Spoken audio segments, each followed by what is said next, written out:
ตัวผมตรงหันทำไง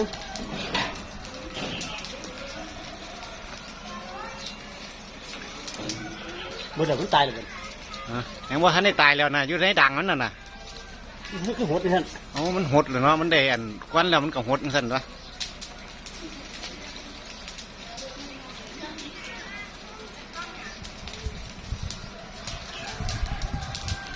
สมน้ำหนังมันเนี่ยมันเป็นไงก็จะกูไรตายพวกห้องตายดำเหี้ยววะมันก็บ่โลนมันบอลนแล้วมันกัดตียังสั่นแล้วมันสีล้นเนาะ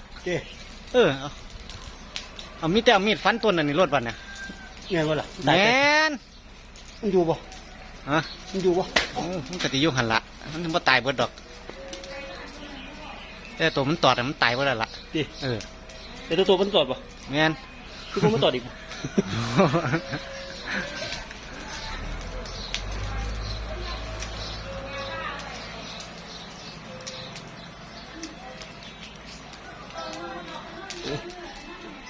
ตายบ่มึง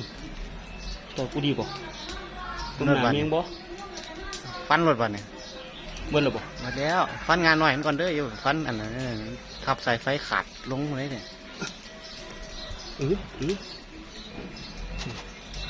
เบิ่นมั้งเอาแล้วไหนปัด